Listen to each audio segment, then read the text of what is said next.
Bismillahirrahmanirrahim.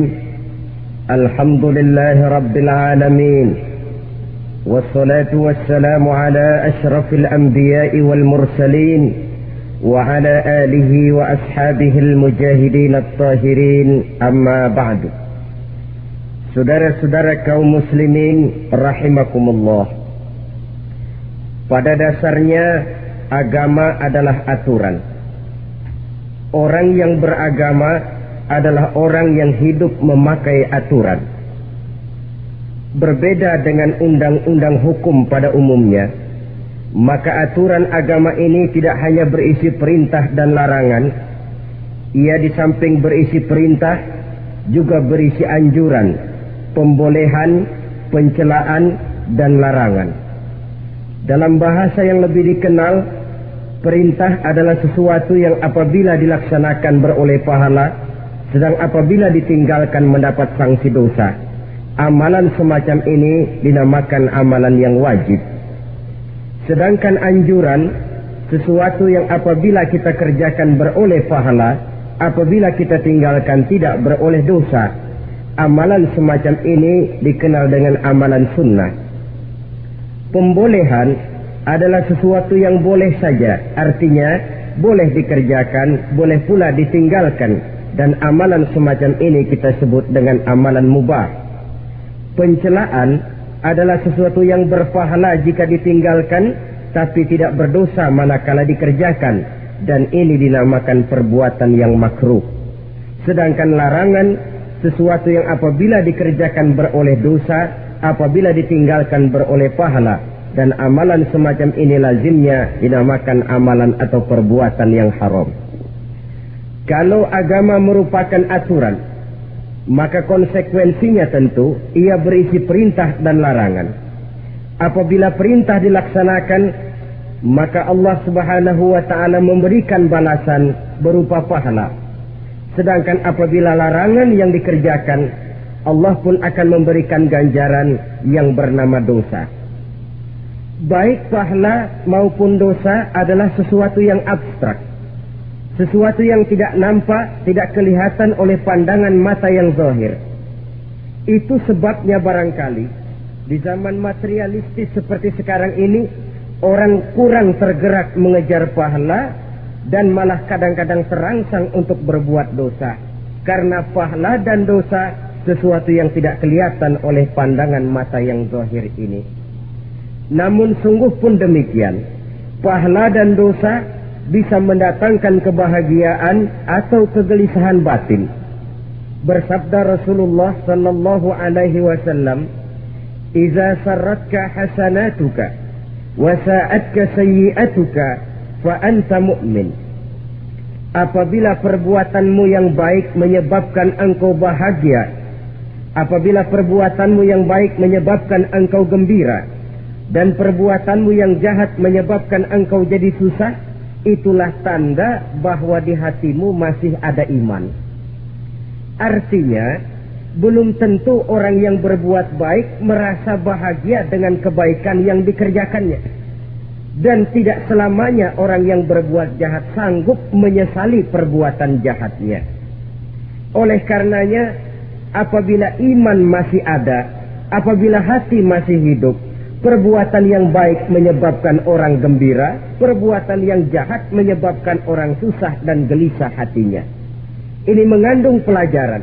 Sekali kita berbuat baik, jangan sekali-kali menyesali kebaikan itu. Sebaliknya, satu kali kita melakukan kesalahan, hendaknya selalu menyesalinya. Kadang-kadang dalam kehidupan, karena orang tempat kita berbuat baik itu rupanya membalas air susu dengan air tuba, kita lalu menyesali kebaikan. Lahirlah kata-kata, "Nyesal saya nolong dia." Ibarat pepatah katanya, nolong anjing kejepit. Waktu kejepit setengah mati kita tolongin, begitu selesai dia dari kejepitnya malah kita digigitnya. Saudara hadirin yang saya muliakan, dalam kehidupan sehari-hari barangkali ini kena filsafat yang disebut dorong mobil mogok. Ketika mobil mogok setengah mati kita dorong, begitu mesin hidup ditinggalkannya kita di belakang. Sesungguhnya perbuatan kita yang baik tidak harus disesali, karena disesali atau tidak toh perbuatan itu sudah kita lakukan. Dan penyesalan atas segala kebaikan hanya akan mengurangi nilai pahala kebaikan itu sendiri.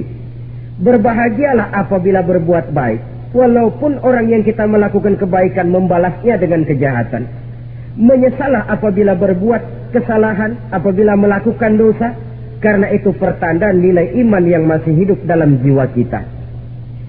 Saudara-saudara kaum muslimin yang berbahagia, jadi sungguh pun pahala dan dosa sesuatu yang abstrak, efeknya jelas dia mendatangkan kebahagiaan atau membawa kepada kegelisahan batin di dalam kehidupan manusia. Orang di zaman materialis kurang terangsang berbuat pahala dan terdorong melakukan dosa. Kenapa? Karena pahala tidak kelihatan, dosa tidak nampak. Kalau pahala kelihatan, barangkali nggak kuat kita mikul pahala. Kalau dosa benjol, umpama tiap bikin dosa palanya benjol, barangkali sudah nggak karu-karuan kepala kita. Baik pahala, baik dosa, sesuatu yang tidak nampak oleh pandangan mata zahir, tapi yang punya efek dalam kehidupan ini. Orang yang banyak pahalanya dengan orang yang banyak dosanya, kalau dia berjalan barangkali sulit kita membedakan. Tapi efeknya dalam kehidupan ini jelas adanya. Sesuatu yang bernama pahala kita perlukan, karena hidup tidak berhenti hingga di sini. Sesuatu yang bernama dosa harus kita hindarkan, karena ada kelanjutan sesudah hidup yang sekarang ini, kehidupan dari satu pertanggungan jawab. Itu sebabnya Imam Ghazali dalam bahasa yang indah sekali berpesan, "Jadidis safinah fa innal bahra amiq, wa khuziz zad fa inna safara ba'id."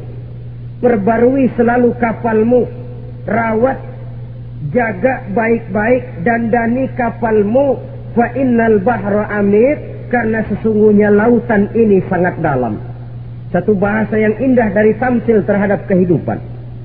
Perbaiki kapalmu karena lautan ini sangat dalam. Artinya, jaga baik-baik hatimu, pelihara iman dan keyakinanmu, karena hidup ini bagaikan gelombang lautan.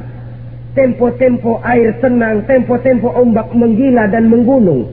Jaga iman baik-baik karena hidup penuh dengan cobaan dan ujian. Itu maksudnya.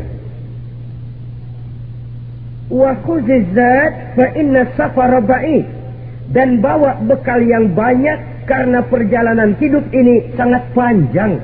Perjalanan ini sangat jauh.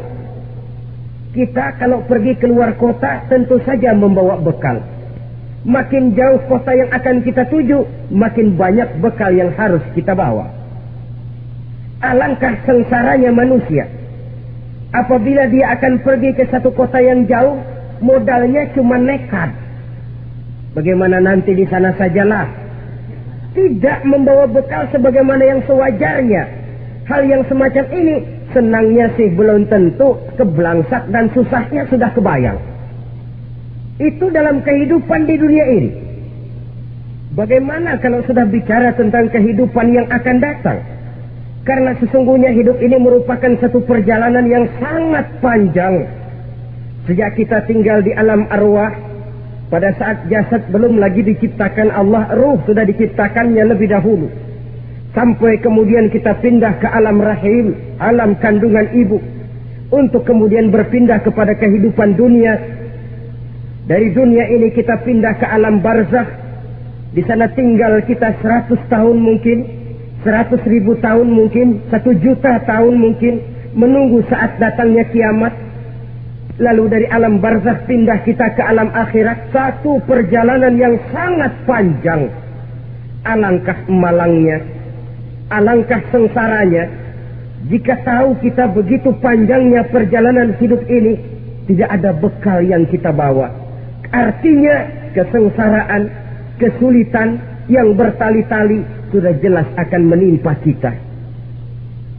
Kalau pergi kita keluar kota membawa bekal uang, membawa bekal makanan, apa bekal yang mesti kita bawa?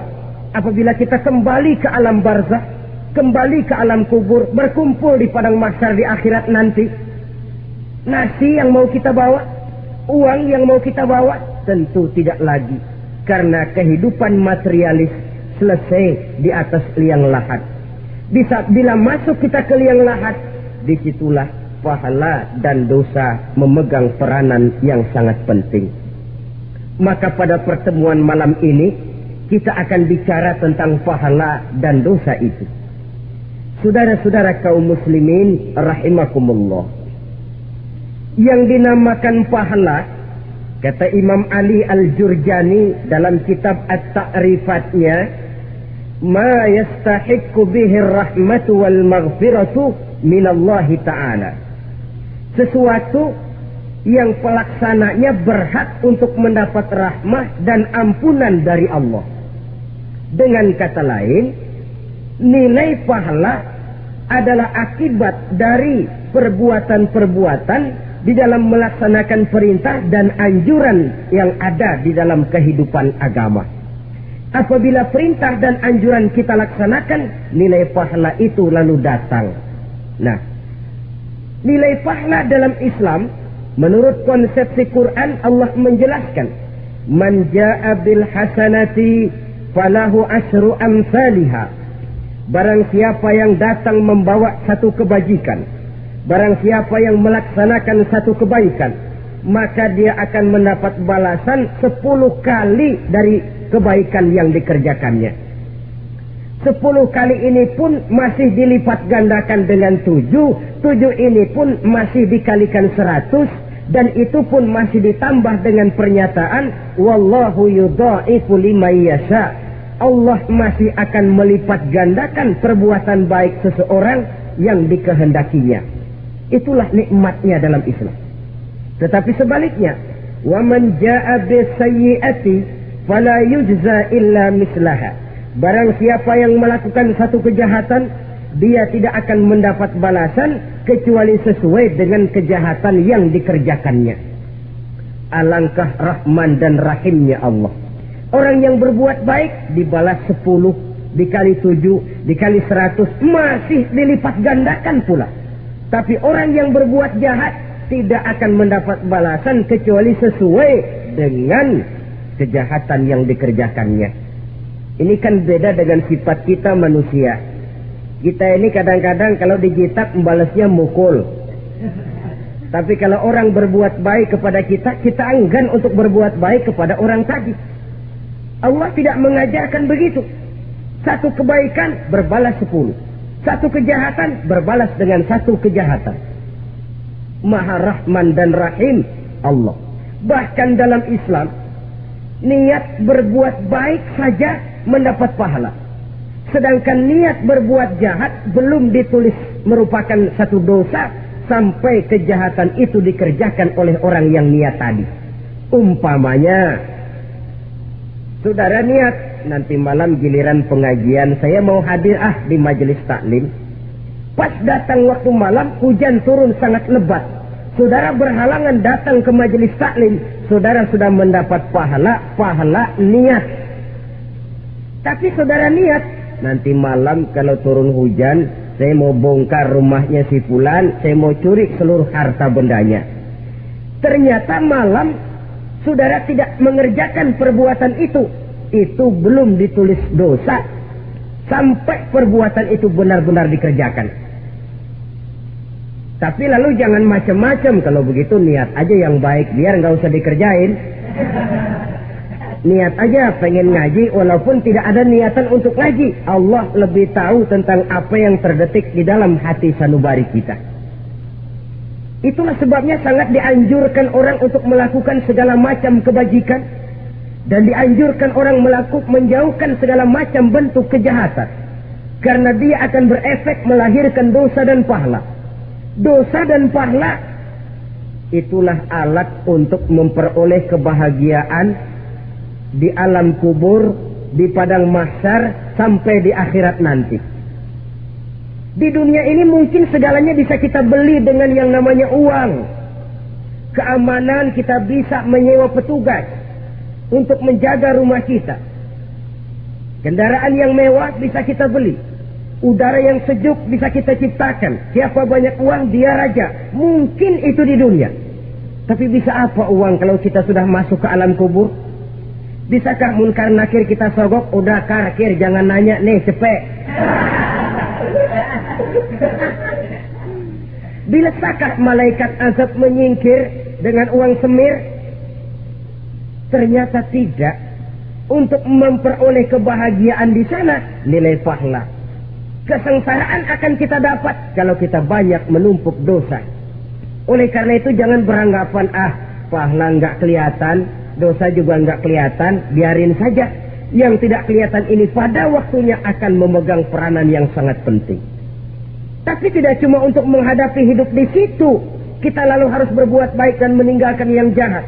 Terutama juga di dunia ini. Toh pepatah bilang gajah mati meninggalkan gading, harimau mati meninggalkan belang. Apa yang akan kita tinggalkan setelah kita mati? Kita ingin jasad kita boleh hancur terkubur tanah, tapi nama kita ingin hidup terus, dikenang orang 100, 1000, bahkan 1.000.000 tahun yang akan datang. Ditulis orang dengan tinta emas dalam sejarah, tercatat kita sebagai orang baik-baik. Saudara-saudara kaum muslimin rahimakumullah. Lalu perbuatan apa yang bisa mendatangkan pahala itu? Saudara-saudara, semua perbuatan yang diperintah dan dianjurkan oleh Allah, yang dikerjakan dengan ikhlas hanya untuk mencapai ridho Allah, mendatangkan pahala. Kadang-kadang menurut pendapat kita remeh, tapi nilainya di sisi Allah besar. Itu pahala. Menghitung pahala itu hak prerogatif Allah. Perbuatan yang ringan Allah mau berikan ganjaran yang besar, itu urusan Allah. Misalnya, kata Nabi, la tahkiranna minal ma'rufi syai'an. Jangan kamu menganggap remeh perbuatan baik walaupun kecil. Jangan merasa sulit melakukan perbuatan yang mengandung pahala. Bertemu dengan teman, muka kita cerah, berpahala. Menyingkirkan duri di jalanan, berpahala. Menolong orang yang sesat, memberitahu orang yang bertanya, berpahala. Tidak sulit kalau kita mau. Yang diperintah dan dianjurkan oleh agama, itu perbuatan yang mengandung nilai-nilai pahala. Masalahnya cuma tinggal mau atau tidak, dan dikerjakan dengan ikhlas. Bertemu teman, mukanya cerah, pahala. Menyingkirkan duri di jalanan, pahala. Sedekah, pahala. Tidak berupa perbuatan, bisa berupa ucapan. Misalnya bersolawat, pahala. Bertasbih dan bertahmid, pahala. Kata Nabi, kalimatani khafifatani 'alal lisan, thaqilatani fil mizan. Ada dua kalimat yang enteng di lidah tapi berat di timbangan akhirat nanti. Apa itu? Subhanallah walhamdulillah. Itu kan amalan yang ringan, perbuatan yang mudah saja, tapi nilainya demikian besar dalam pandangan Allah. Jadi pendeknya, perbuatan yang bernilai pahala adalah perintah dan anjuran agama yang dilaksanakan dengan ikhlas semata-mata untuk mencapai ridho Allah, itu mengandung pahala. Niat dasarnya itu harus karena Allah. Landasannya harus karena ikhlas. Bukan cuma sekedar basa-basi, tidak karena ingin dipuji orang, tidak karena mengharap tanda jasa, tapi ikhlas semata-mata. Dari perbuatan yang paling kecil dan mudah sekali sampai kepada amalan-amalan yang besar dan memerlukan biaya yang besar. Seperti melaksanakan ibadah haji, seperti jihad fi sabilillah, membangun masjid, membangun pondok-pondok pesantren, membangun pusat-pusat kesehatan, membangun jalan-jalan umum, termasuk menjaga keamanan. Jangan dikira loh, si Stamling umpamanya, menjaga keamanan kampung tidak berpahala. Kalau diniatkan ibadah, menjaga ketenangan warga supaya mereka tekun ibadah, ikhlas karena Allah, itu juga bernilai ibadah. Keluar kita dari rumah, pergi pagi, pulang sore, peras keringat, banting tulang cari nafkah, buat menghidupi anak istri kita. Kalau diniatkan ibadah, melaksanakan kewajiban sebagai kepala rumah tangga, membantu orang tua sebagai anak, itu juga perbuatan-perbuatan yang mengandung pahala. Yang terbaik sesuai dengan bidang kehidupan kita. Ada orang yang dinamakan abid, ahli ibadah, pahala yang paling baik bagi dia banyak-banyak tahajud, sembahyang malam, wirid, zikir, tasbih. Ada yang dinamakan orang alim, pahala yang paling baik buat orang macam ini mengajar, menyebarkan ilmu, mendakwahkan Islam. Ada yang disebut wali, pejabat pemerintah, petugas. Amalan pahala yang paling baik buat orang semacam ini melayani masyarakat, bekerja di bidangnya sesuai dengan profesinya. Saudara hadirin yang saya hormati, jadi dengan demikian perbuatan-perbuatan yang mengandung nilai-nilai pahala ini bisa perbuatan yang menurut kita kecil namun punya nilai besar. Apalagi perbuatan besar dengan biaya yang besar, tentu makin besar juga pahala yang disediakan oleh Allah Subhanahu wa ta'ala. Oleh karenanya, kalau kita bercermin dari ayat Quran, hidup ini kesempatan untuk berbuat baik. Huwallazi khalaqal mauta wal hayata liyabluwakum ayyukum ahsanu amala. Dialah Allah Tuhan yang telah memberikan hidup dan mati kepadamu untuk menguji kamu, siapa di antara kamu yang paling baik amal perbuatannya. Jadi tidak saya rinci, tapi cukuplah satu penjelasan global.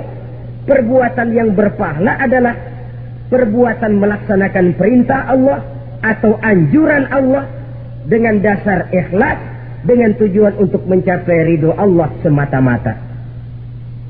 Lalu apa perbuatan yang mengakibatkan dosa itu? Saudara-saudara, dosa lahir akibat melakukan larangan Allah atau mengerjakan yang dicelaknya. Nah, para ulama ada yang membagi dosa itu menjadi dua bagian. Ada dosa-dosa kecil, ada dosa-dosa besar. Tetapi sebenarnya ditinjau dari segi hakikatnya, kalau sudah melakukan satu kesalahan yang mengakibatkan dosa, jangan dilihat besar dan kecilnya, tapi kepada siapa dosa itu kita kerjakan. Sebab kalau dosa kita anggap satu yang kecil, orang akan terangsang untuk mengerjakan yang kecil-kecil saja. Sehingga dengan demikian, yang kecil pun akan menjadi besar kalau ditumpuk-tumpuk. Sedangkan yang besar bisa saja menjadi kecil kalau selalu diiringi dengan permohonan ampun kepada Allah. Itu sebabnya para ulama sufi, orang-orang tasawuf mengatakan la saghair ma'al istimrar wa la kabair ma'al istighfar. Tidak ada dosa yang kecil kalau dikerjakan terus-menerus, dan tidak ada dosa yang besar kalau digempur tiap saat dengan perbuatan istighfar atau memohon ampun kepada Allah Subhanahu wa ta'ala. Cuma saja pada umumnya, karena dosa-dosa kecil itu lebih mudah taubatnya, dan ada janji Nabi, barang siapa yang meninggalkan dosa-dosa besar akan diampuni dosa-dosanya yang kecil-kecil. Oleh karena itu, pada kesempatan ini kita akan juga bicarakan apa saja yang termasuk klasifikasi dosa-dosa besar, dengan harapan kita bisa menjaga diri, menyelamatkan diri, jangan sampai terjatuh ke dalam dosa-dosa yang besar tadi. Tetapi bukan berarti kita harus terangsang melakukan dosa-dosa yang kecil. Biarin kecil ini tobatnya gampang. Dosa kelas teri. Dosa itu kan tidak kelihatan. Lalu terangsang melakukan perbuatan dosa-dosa walaupun kecil, kalau berlarut terus-menerus dia akan tumbuh menjadi dosa yang besar. Oleh karenanya jangan sampai mengundang pengertian kalau kita membicarakan dosa-dosa yang besar lalu terangsang melakukan dosa-dosa yang kecil, karena bagaimanapun juga dosa kecil dan dosa besar sama dalam arti kepada Allah kita melakukan kesalahan. Dan dosa yang kecil pun kalau bertumpuk dia akan menjadi banyak. Saudara-saudara kaum muslimin rahimakumullah. Ada beberapa jenis dosa-dosa besar. Jenis yang pertama, asyirku billah. Syirik atau menyekutukan Allah. Dari sekian deretan dosa-dosa besar, syirik ini merupakan bapak moyangnya dosa. Dedengkotnya dosa itu syirik, menyekutukan Allah. Bahkan dosa yang lain Allah masih mau mengampuni. Tapi kalau sudah syirik, menyekutukan Allah, itu sudah satu dosa yang tidak berampun sama sekali. Oleh karena itu tepat pesan Imam Ghazali tadi. Jadi di safinah fa innal bahra amin. Jaga iman, pelihara akidah, dandani kapal. Karena hidup ini gelombang lautan sangat dalam, hidup banyak cobaan. Di dalam hidup di zaman sekarang ini, saudara bisa perhatikan. Di mana tensi ekonomi tinggi, lapangan kerja sulit, persaingan hidup makin tajam, sifat egois dan individualis tumbuh di mana-mana, rasa solidaritas sosial menurun, sifat gotong royong musnah, orang mudah potong kompas, potong jalan, ingin cepat kaya, ingin cepat naik pangkat, ingin dapat kedudukan. Kadang-kadang akidah pun terjual, akidah pun musnah, jatuh ke jurang syirik pun tidak jadi soal. Itu yang kita khawatirkan. Kalau dosa-dosa yang lain Allah masih mau mengampuni, tapi kalau sudah jatuh kepada syirik, Allah sama sekali tidak akan memberikan ampun. Dalam kaitan dengan ini barangkali tepat sinyalemen Imam Ali itu. Andai kata kemiskinan merupakan satu kepribadian, saya akan membunuhnya lebih dahulu. Artinya memang kemiskinan ini sering mendorong orang kepada jurang kemusyrikan. Tidak tahan menghadapi godaan perut akibat tensi ekonomi yang tinggi, lapangan kerja yang sulit. Iman pun jadilah ditukar dengan 3 liter beras. Akidah pun jadilah dibarter dengan 3 bungkus supermi, dengan pakaian bekas, dengan obat-obatan. Tidak jadi soal baginya mengejar kebahagiaan yang relatif singkat dengan mengorbankan kebahagiaan yang abadi. Persis ibarat pepatah, nyari jarum kampak hilang. Mencari sesuatu yang kecil, yang besar jadi sia-sia. Membela perut, mengorbankan akidah. Na'udzubillah summa na'udzubillah. Saudara-saudara kaum muslimin rahimakumullah. Ini fakta. Ini kenyataan. Dan hal semacam ini tidak bisa diatasi cuma dengan ceramah, simposium, diskusi, seminar. Apalagi Nabi berpesan, solahu ummati bil ilmi wal mal. Umatku hanya bisa menjadi baik akidahnya dengan ilmu dan harta. Itu bahasa Nabi. Kalau bahasa kita sekarang, dengan ekonomi dan pendidikan. Ilmu, pendidikan, ekonomi, harta. Tanpa itu sangat besar kemungkinan kita bisa menjual akidah terjerumus di lembah kemusyrikan. Maka terutama kepada saudara-saudara saya, muslimin yang terpencil jauh dari kota-kota besar, yang kadang dalam kehidupan seharinya imannya sering digoda oleh supermi, akidahnya sering ditantang oleh pembagian beras, pakaian-pakaian bekas, obat-obatan dan sebagainya. Jaga dan bentengi akidah kita. Lebih baik nyawa berpisah dari badan, asal iman jangan berpisah dari hati.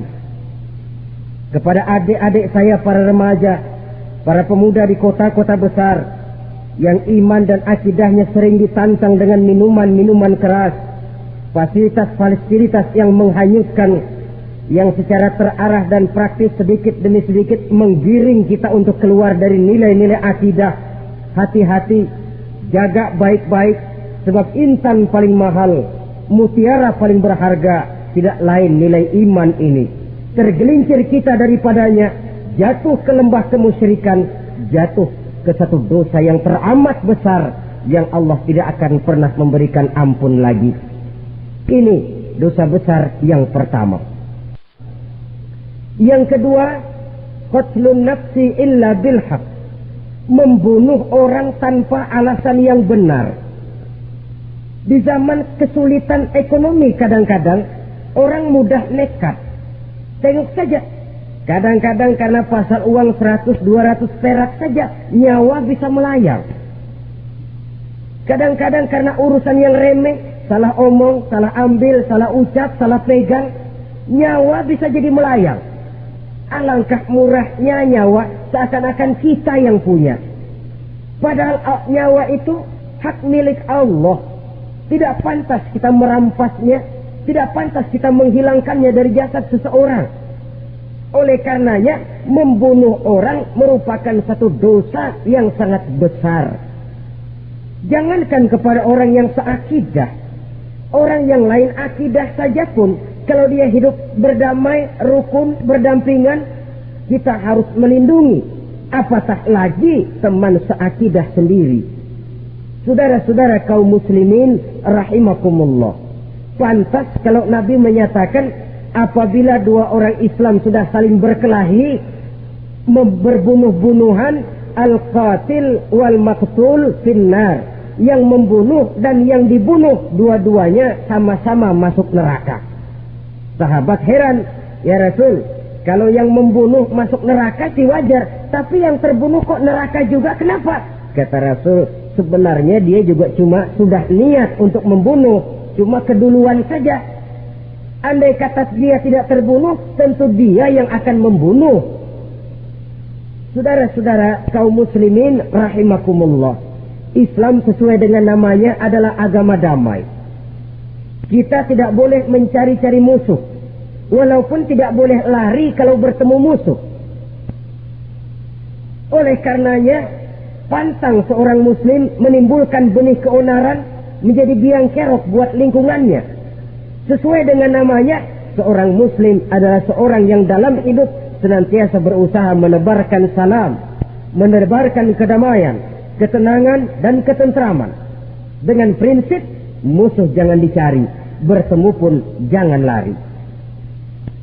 Yang ketiga, termasuk dalam kelompok dosa besar ini, syurbul khamr, meminum minuman keras. Termasuk di dalam kata khamr ini ganja, morfin, narkotik.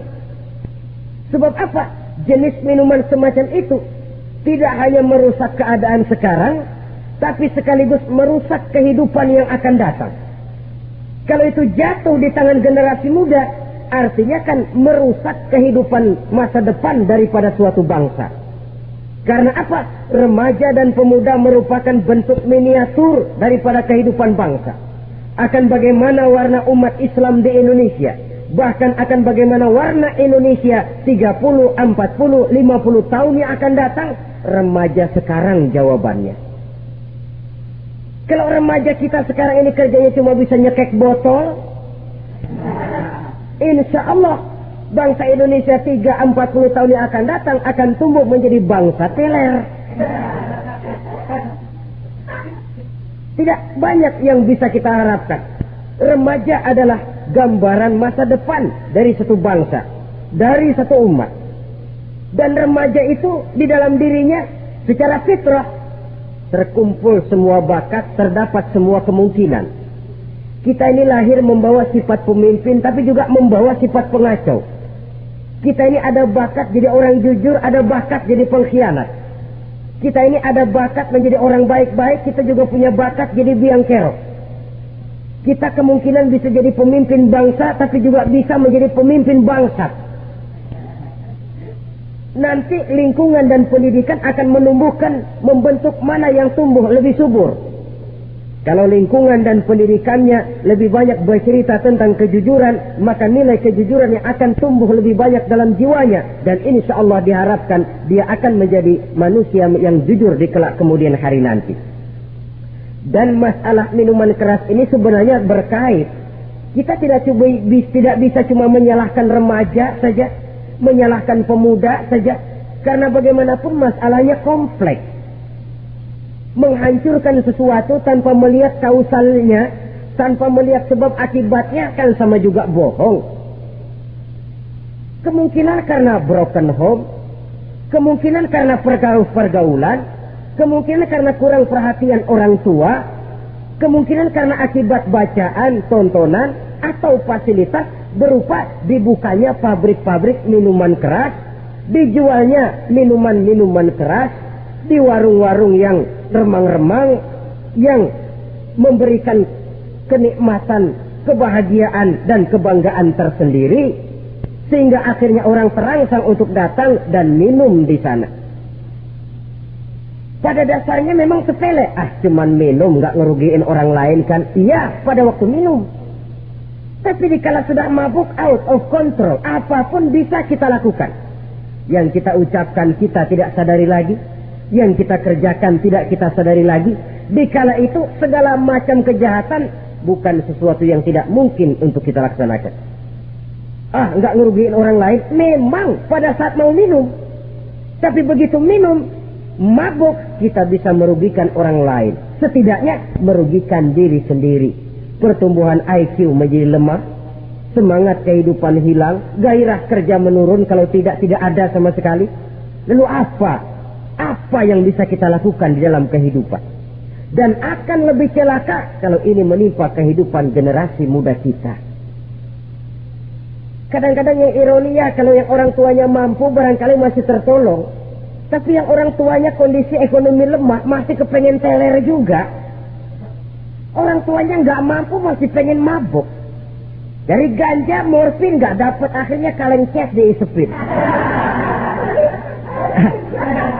Yang penting kan bisa teler, mendatangkan satu kebahagiaan tersendiri. Itu sebabnya memang satu kejahatan menurut teori polisi ya hanya bisa terjadi karena faktor N dan K, niat dan kesempatan. Niat ada, kesempatan ada, jadi orang jahat. Kurang salah satunya, biasanya kejahatan terbendung. Niat ada, kesempatan tidak ada, sulit berbuat jahat. Kesempatan ada, niat tidak ada, tidak mungkin orang jahat. Tapi yang paling dominan sebenarnya niat. Kalau niat sudah kuat, kesempatan bisa dicari. Kesempatan bisa diciptakan. Biar hansip nongkrong, ditungguin lengahnya. Iya, biarin. Jam 11 sampai jam 2. Matanya melotot, jam 3 dia mulai ngulet, ngempet. Nah, di saat itu saya masuk ke rumahnya. Kalau niat kuat, kesempatan bisa diciptakan. Dan kalau sudah niat, ini masalah hati. Kalau sudah masalah hati, menyangkut soal moral.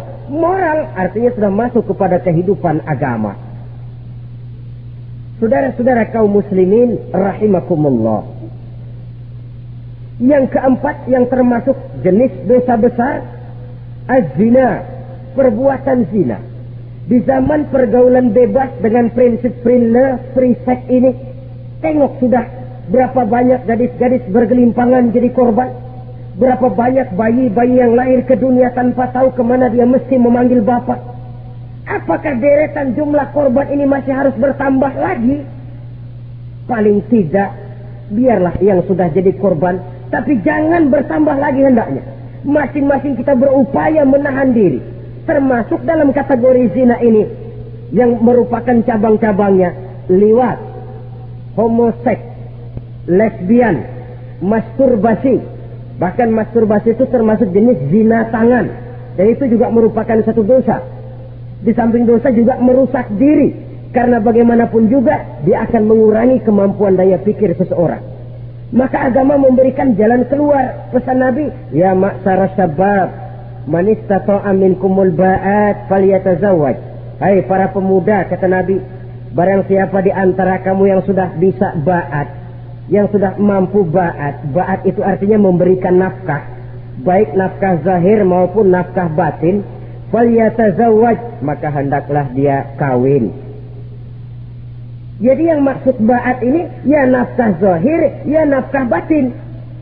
Kita kadang-kadang cuma bisa ngasih nafkah batin saja sudah merasa pokoknya kan saya sanggup untuk kawin, lalu kawin tanpa kehilangan, dengan kehilangan pertimbangan.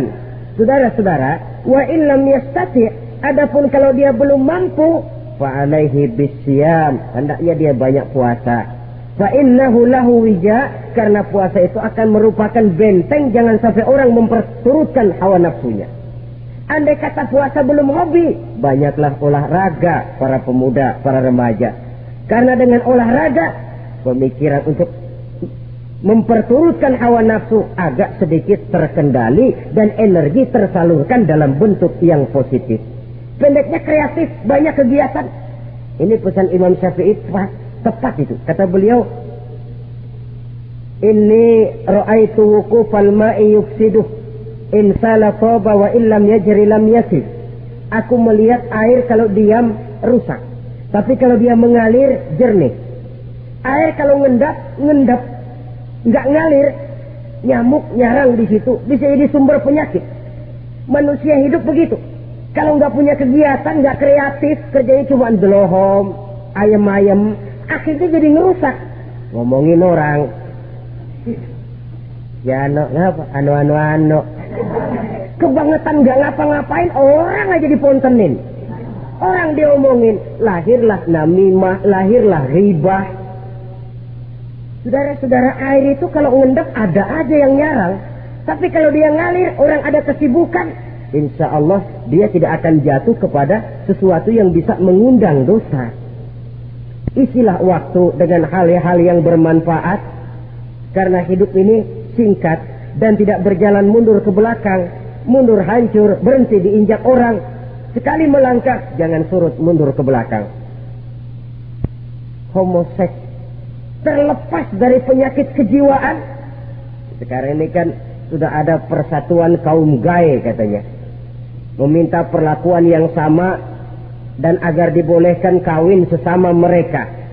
Secara manusiawi boleh, secara manusiawi kita hargai mereka, tapi dari kacamata agama ini jelas merupakan penyimpangan, dan penyimpangan merupakan suatu dosa terlepas dari pertimbangan manusiawi.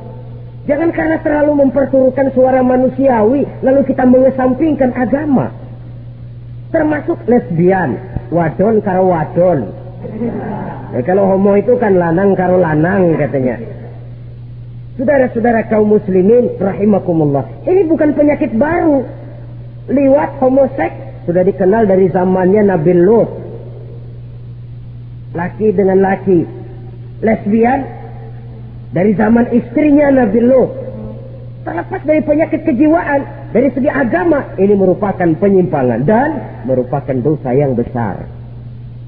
Yang kelima, yang termasuk jajaran dosa kelas kakap, qadzful mu'minina wal mu'minat, menuduh orang mukmin yang baik-baik, laki atau perempuan, melakukan perbuatan zina sehingga hancur namanya di masyarakat.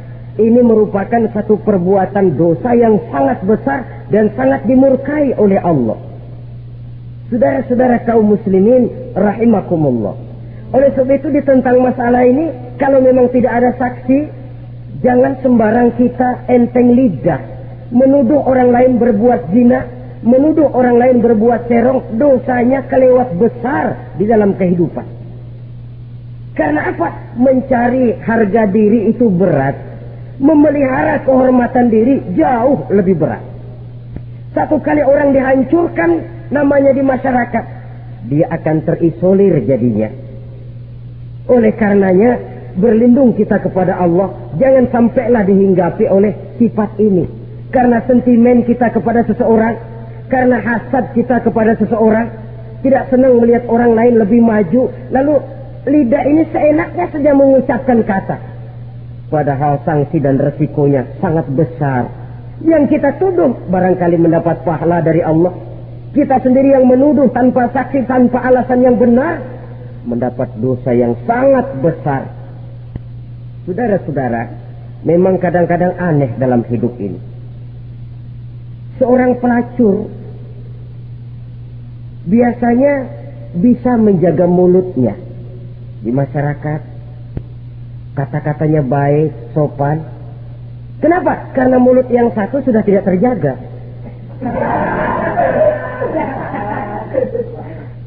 Kita kadang-kadang kehormatan bisa kita jaga, tapi mulut tidak terkontrol. Ngomong saenake dhewe, bikin orang mangkel, kesal, fitnah sana, fitnah sini, menghancurkan nama baik orang, ngomongin yang macam-macam. Bagai-bagai macamlah caranya. Saudara-saudara kaum muslimin yang berbahagia. Jadi dengan demikian, menuduh orang lain berbuat zina, sedangkan orang itu tidak pernah melakukannya, ini termasuk satu dosa yang sangat besar di dalam kehidupan ini. Yang keenam, al-'aqu bil walidain, durhaka kepada ibu bapak. Seorang anak, bagaimanapun banyak nilai ibadahnya, banyak kebaikan di masyarakat, menyandang berbagai macam gelar, pangkat dan jabatannya tinggi, tapi kalau sudah durhaka kepada kedua orang tuanya, alamat hidup tidak lagi membawa keberkahan. Dan itu dosa yang sangat besar, sampai Nabi sabdakan, ridho Allah ada di dalam keridhaan ibu bapak, murka Allah pun ada di dalam kemurkaan ibu dan bapak. Walaupun belum tentu setiap kita orang tua, tapi yang jelas setiap kita adalah anak. Dan setiap anak punya ibu dan bapak. Jangan sampai kacang lupa kepada kulitnya. Saudara-saudara kaum muslimin rahimakumullah, durhaka kepada ibu bapak merupakan perbuatan yang sangat dimurkai oleh Allah. Apalagi ibu yang telah melahirkan kita, bahkan mengandung kita. Begitu juga bapak yang telah berusaha peras keringat banting tulang untuk mengasuh membesarkan kita. Tidak ada perbuatan baik yang kita lakukan untuk bisa menebus kebaikan daripada ibu dan bapak kita. Setidaknya kalau belum bisa berbuat baik kepadanya, kepada keduanya, janganlah menyakiti hati keduanya. Itu saja dulu yang harus dijaga. Kadang-kadang sudah berbuat baik enggak, nyakitin melulu. Sudah nyenangin belum bisa, saban sehari nyakitin saja. Padahal kedua orang tua itu doanya manjur, sebagaimana sumpahnya juga bisa jadi kenyataan. Dan sering bahkan menjadi kenyataan.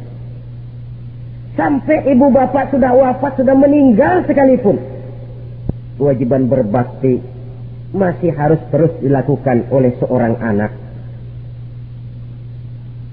Lalu yang ketujuh, at-tawalli yaumaz zahfi, berpaling pada hari pertempuran. Orang sedang sibuk-sibuk menghadapi musuh, maksudnya berjuang membela agama ini, dia lari menyelamatkan diri. Pengecut, mental munafik. Ayo, kalau demi agama, mari kita maju ke depan. Allahu Akbar. Yang besar Allah, yang lain kecil semua. Maju. Orang lain maju serentak, dia mundur jauh ke belakang. Mental munafik, mental calo, istilah sekarang ini. Oh, itu calo, mental calo. Tuhan gedek banget itu. Coba ya, kalau itu paling sibuk nyuruh penumpang naik. Tapi sementara penumpang naik sampai ke tempat tujuan masing-masing, calonnya nggak kemana-mana, diem aja di situ. Cuma orang aja disuruh naik. Dan saudara, kerja bakti, orang turun ke comberan, dia naik ke tempat tidur. Mundur di hari pertempuran, menyebabkan orang lain gugur, dia sendiri menyelamatkan diri. Mental pengecut, mental munafik, itu merupakan dosa yang sangat besar. Saudara-saudara kaum muslimin rahimakumullah, itu sebabnya agama itu memerlukan keberanian. Memang, tapi bukan keberanian yang tanpa perhitungan. Sebab berani tanpa berhitung namanya berani babi. Kita berani kalau benar, kita harus takut kalau salah. Jangan dibalik. Salah berani, nekat namanya. Benar takut, pengecut namanya. Orang yang pengecut adalah orang yang takut membela kebenaran. Orang yang nekat sesungguhnya udah salah nggak malu lagi, udah salah nekat lagi, merasa rugi berbuat kebaikan, puas kalau berbuat kejahatan. Padahal Nabi pesan, siapa yang berbuat dosa sambil tertawa, nanti dia akan masuk neraka sambil menangis. Karena itu dipesan pula di dunia ini, sering-seringlah mencuci mukamu dengan air mata taubat. Cuci lidahmu dengan zikir kepada Allah. Bersihkan hatimu dengan air ikhlas. Saudara-saudara kaum muslimin rahimakumullah, kan ada toh orang berbuat baik nggak gembira, tapi berbuat jahat malah puas. Atau sama saja orang lain berbuat baik hatinya kesel, orang lain berbuat jahat dia malah mendukung, atau orang lain tergelincir berbuat jahat dia malah girang. Ini kan tidak objektif, karena yang berbuat baik orang yang dia keselin dia nggak seneng, tetapi karena yang berbuat jahat orang yang dia senengin dibenerin juga. Itu nggak objektif namanya. Mundur di hari pertempuran pada saat saudara-saudara kita sedang menghadapi musuh, sikap pengecut yang sangat dibenci Allah. Yang kedelapan, termasuk kelompok dosa besar, aklu malil yatim, makan harta anak yatim. Kadang-kadang ada orang mengeksploitir loh nasib anak-anak yatim.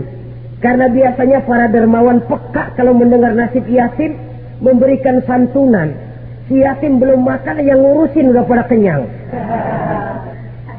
Mengeksploitir, memakan harta anak yatim termasuk dosa yang sangat besar. Sehingga Nabi pesan, ana wa kafilul yatim kahataini yaumal qiyamah. Aku dan orang yang menyantuni anak yatim seperti dua jari ini di hari kiamat. Rumah yang paling dimuliakan Allah adalah rumah yang di dalamnya ada anak yatim yang hidupnya dihormati, hidupnya disantuni, keperluannya dicukupi. Maaf saja, tahap kita menyantuni anak yatim ini baru tahap setahun sekali.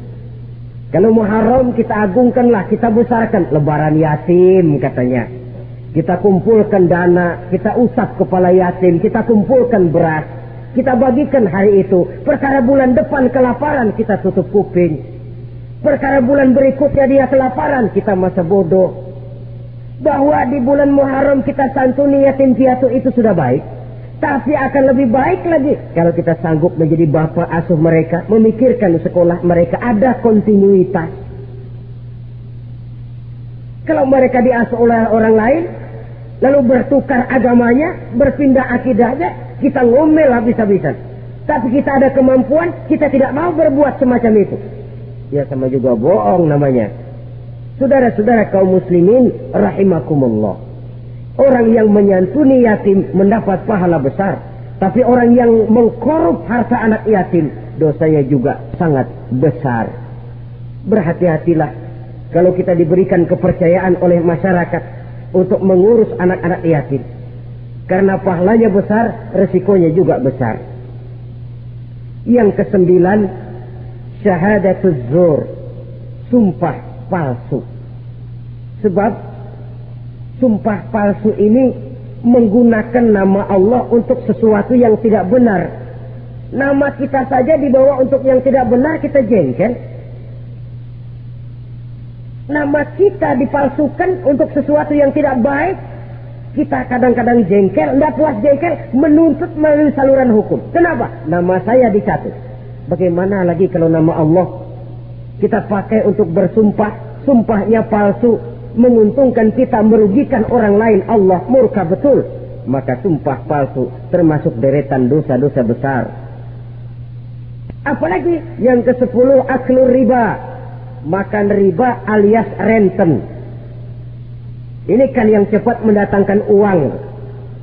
Kadang-kadang kalau yang bikin riba itu orang awam barangkali, ya masih kita maklumi. Kadang-kadang penyakit ini datang menimpa mereka juga yang kita kenal kebaikannya. Bahkan suka datang ke musola, rajin ke masjid kadang-kadang. Riba masih dimakannya. Karena ini cara cari duit paling enak. Duit utuh, tambahnya terus masuk. Na'udzubillah, summa na'udzubillah. Itu yang diibaratkan dalam perjalanan Mi'raj waktu Nabi diperlihatkan neraka.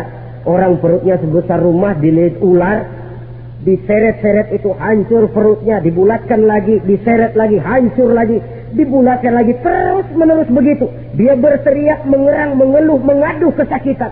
Nabi tanya, itu apa Jibril? Itu contoh dari umatmu yang suka makan riba Muhammad, makan renten. Saudara-saudara, ini kan mencetik leher orang. Orang sedang kesulitan, kelihatannya sih baik, menolong. Tapi di belakang menolong itu nyekek. Di belakang lolong itu nyekek, dan nyekek itu sebenarnya tujuan utamanya. Orang yang menjalankan riba pada dasarnya tidak punya kemanusiaan kok. Kalau dia kelihatannya mau menolong, kelihatannya motifnya mencari untung di belakang itu. Jauh dari kemanusiaan. Yang ke-11, saudara-saudara, termasuk jajaran dosa besar itu qat'ur rahim, memutuskan silaturahmi, marah, hobi sama marah. Kalau 3 hari nggak marahan sama orang, ngebet palanya. Selalu nyari gara-gara. Kalau udah marah berlaku perpanjangan waktu. Tahun, 2 tahun, kadang-kadang seumur hidup. Saudara hadirin yang saya muliakan. Apalagi mengurangi timbangan termasuk kelas dosa besar. Makan suap termasuk dosa besar. Semir menyemir dosa besar. Apalagi bunuh diri. Nah, bunuh diri dosa besar. Kadang-kadang karena sulit nekat. Daripada hidup susah mendingan mati sekalian. Apa dikira kalau mati urusan selesai? Belum. Termasuk memotong anggota badan sendiri. Dosa besar. Kayak belum lama ada kesulitan ekonomi mau lebaran. Alat vitalnya dipotong. Itu berita-berita koran. Itu pun dosa besar. Nah kan badan saya sendiri. Ya badanmu sendiri. Tapi yang ciptakan Allah. Yang berikan Allah. Kenapa mesti dipotong? Karena kesulitan ekonomi. Alat vitalnya sendiri dipotong. Ya namanya alat vital. Kalau sudah nggak ada yang vital kan hampa hidup ini. Tapi lalu kehilangan pertimbangan. Saudara-saudara kaum muslimin, karena itu di hadapan segala macam kesulitan, jangan sampai kita kehilangan pertimbangan lalu terjatuh ke dalam dosa-dosa besar ini. Mudah-mudahan Allah selamatkan kita dari segala macam bentuk dosa besar, sehingga diampuni segala dosa yang kecil dan digerakkannya kita untuk hidup melakukan kebaikan yang membawa pahala yang sebesar-besarnya. Ini sajalah pertemuan kita saat ini. Terima kasih atas segala perhatian. Mohon maaf atas segala kekurangan. Wassalamualaikum warahmatullahi wabarakatuh.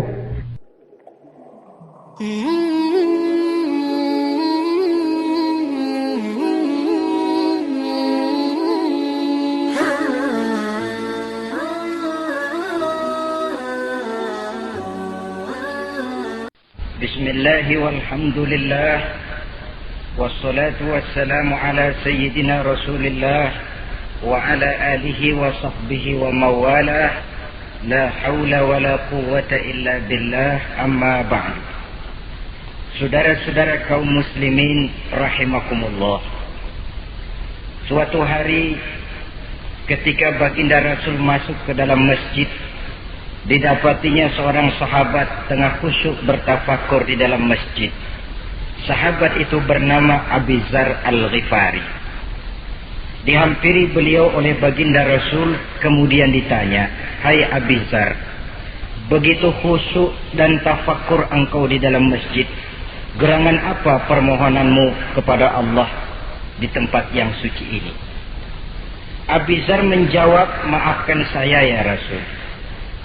Saya dari tadi di masjid di sini ini bukan berdoa. Lalu wirid juga tidak. Iktikaf ya setengah iktikaf. Habis kenapa kamu di sini?" "Saya menghindar orang ya Rasul." "Menghindar orang kenapa?" "Terlalu banyak datang orang ke rumah saya nagih utang. Saya jadi bingung mau pergi kemana. Akhirnya saya pikir tempat yang netral, yang kira-kira orang nggak datang lagi, ya ke masjid di sini. Maka saya lalu ngetem di sini. Model ke masjid bukannya wirid, zikir, takut diuber-uber utang." Baginda Rasul senyum, lalu beliau berkata, "Hai Abi Dzar, maukah engkau aku ajarkan satu doa yang kalau kamu amalkan Allah akan bebaskan hatimu dari perasaan dililit hutang." Bukan dibebasin hutangnya, dibebasin dari perasaan dililit oleh hutang. Sebab kalau ada doa yang kalau dibaca hutang jadi lunas ya enak. Jadi ini jangan keliru saudara-saudara. Kalau diamalkan hati bebas dari perasaan dililit oleh hutang. Mau ya Rasul? Lalu diajarkanlah doa itu, Allahumma inni a'udzubika minal hammi wal hazan wa minal ajzi wal kasal, wa minal jubni wal bukhl, wa min ghalabatid dain wa qahrir rijal. Ma'asyiral muslimin rahimakumullah. Banyak di antara kita yang kalau diajarkan satu doa lalu tidak mengukur diri antara doa itu dengan pribadi kita. Padahal syarat di antara kabulnya doa sejak dari adab berdoa sudah diajarkan. Berdoa itu yang baik, bersih tempatnya, bersih pakaiannya, menghadap ke arah kiblat, menengadahkan kedua belah tangan dengan khusyuk dan tawadhu, dengan serius dan penuh keyakinan bahwa doa akan dikabulkan oleh Allah. Sebab Allah dalam hadis qudsi menyatakan, ana inda zanni abdi bi, aku sih kata Allah bagaimana sangka hambaku kepadaku saja. Kalau dia sangka baik, aku baik. Kalau dia sangka tidak baik, aku juga tidak baik. Bagaimana sangka hambaku? Jadi kalau kita berdoa sementara hati kita dalam batin ngomong, jangan-jangan doa gua nggak diterima nih. Enggak. Kenapa? Hatinya sudah begitu. Innallaha la yaqbalu du'aan min qalbin ghafilin lahin. Allah tidak akan menerima doa dari hati yang lalai terhadap doa yang dibacanya itu.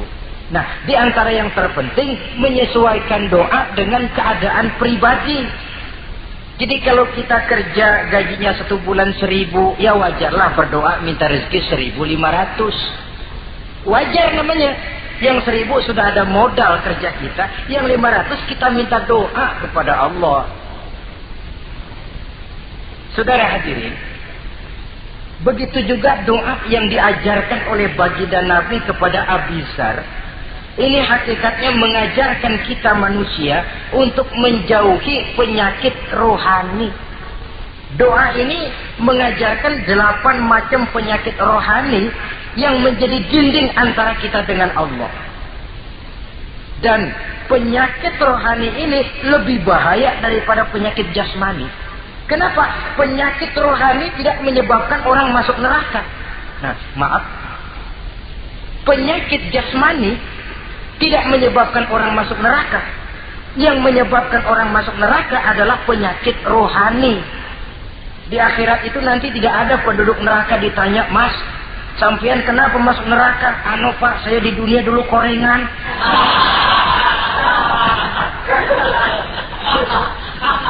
Itu korengan, liver, ginjal, darah tinggi, jantung, paru-paru basah, bengek, ampem. Penyakit-penyakit jasmani itu tidak menyebabkan orang masuk neraka. Yang menyebabkan orang masuk neraka penyakit rohani. Apa namanya? Sombong, hasud, dengki, ujub, ria, merasa diri lebih hebat dari yang lain, tidak ikhlas. Itu penyakit-penyakit rohani. Maka di dalam doa yang diajarkan kepada Abi Dzar dan hakikatnya diajarkan kepada kita semua, Nabi menjelaskan 8 penyakit rohani. Saya sampaikan ini pada pertemuan kali ini karena sekarang penyakit rohani jarang mendapat perhatian. Sedangkan penyakit jasmani, anak kita pilek dikit pun sudah berangkat kita ke dokter spesialis anak. Kita pusing sedikit pun sudah berangkat kita ke dokter. Tapi rohani kita menjerit, batin kita menangis. Kadang-kadang kita pura-pura tidak tahu. Apa penyakit rohani yang ada dalam doa ini? Pertama, a'udzubika minal ham. Aku berlindung kepadamu ya Allah daripada sifat ragu-ragu. Sifat ragu-ragu penyakit batin. Apa yang bisa dikerjakan oleh orang yang selalu ragu-ragu? Bahwa sebelum bekerja harus menimbang, itu perlu. Tapi kalau cuma tiap hari menimbang, kapan memutuskan? Orang sudah kemana-mana, kita masih main timbangan. Maka orang yang ragu-ragu hakikatnya orang yang sudah mengubur sebelah kakinya sebelum berangkat. Ya. Iya, tapi kalau kita nanti jadi salah kan lebih baik nggak usah berbuat. Keliru. Salah karena berbuat lebih baik daripada tidak pernah salah karena tidak pernah berbuat. Saudara salah tapi berbuat masih lebih baik daripada tidak pernah salah karena tidak pernah berbuat. Saudara baca Quran salah lebih baik daripada nggak pernah salah karena nggak pernah baca Quran. Gua nggak pernah salah dong baca Quran. Bacanya kapan? Nggak pernah. Ya paham tuh. Oh nggak pernah baca kapan mau salah? Saudara hadirin yang saya muliakan, dan orang sering bilang kegagalan pada hakikatnya adalah keberhasilan yang tertunda. Jadi kalau kita gagal hari ini, besok kita harapkan tidak akan gagal. Gagal besok masih ada hari lusa. Bagaimanapun usaha, kemauan adalah processing. Apalagi usaha untuk memperoleh sesuatu yang bernilai tinggi, bermutu mulia, panjang jalannya, banyak akibatnya, besar godaannya. Processing untuk mencapai sesuatu yang mulia itu prosesnya tidak sekali jadi kayak orang makan cabai. Itu hari dikeletak, itu hari terasa pedesnya. Untuk mencapai sesuatu yang mulia, panjang jalannya, banyak akibatnya, besar godaannya. Tapi bangunan bagaimanapun tingginya harus dimulai dari pondasi pertama. Cita-cita bagaimanapun luhurnya harus dimulai dari langkah pertama yang walaupun kelihatannya sepele tapi sudah merupakan pondasi ke arah yang lebih tinggi. Kadang-kadang kita ini kan inginnya yang serba cepat, seolah-olah sesuatu yang mulia itu bisa datang lewat proses simsalabim, abracadabra. Lalu yang kita mau terwujud di depan kita, alangkah mudahnya. Dan dari kegagalan-kegagalan akan lahir pengalaman. Dan pengalaman, kata orang Kulon, experience is the best teacher. Pengalaman adalah guru yang paling bijaksana. Kalau adik kita jalan di tempat licin, jatuh, besok dia lewat situ lagi, gak usah dipesan juga dia pasti hati-hati. Kenapa? Pengalaman. Kemarin gue lihat sini jatuh, sekarang harus hati-hati.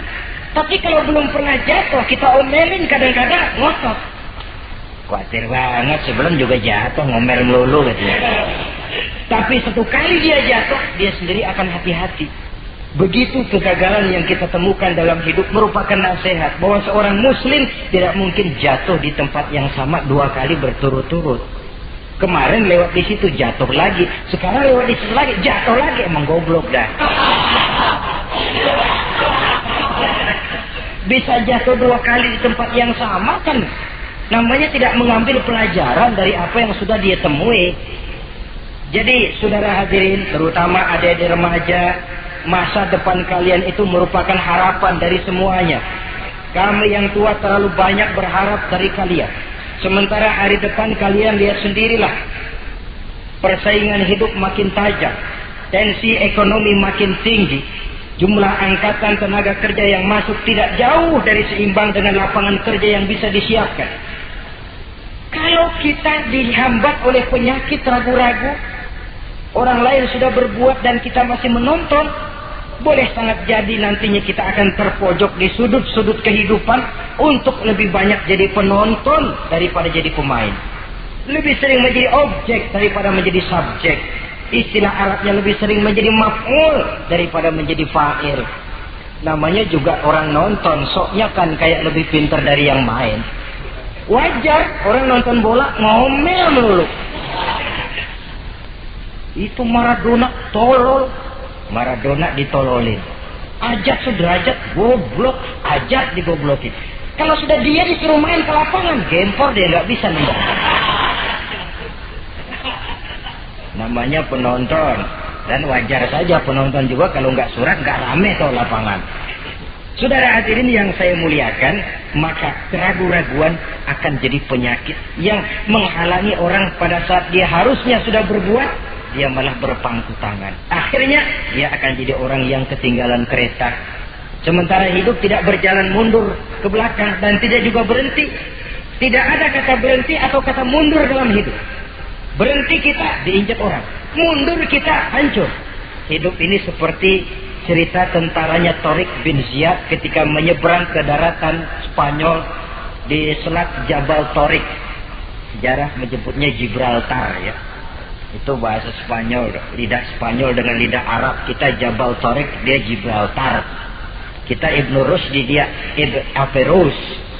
Saudara-saudara, ketika pasukan sudah menyeberang ke daratan, seluruh kapal-kapal ini dibakar oleh Tariq bin Ziyad. Beliau sadar menghadapi tentara yang jumlahnya lebih banyak dari tentaranya sendiri.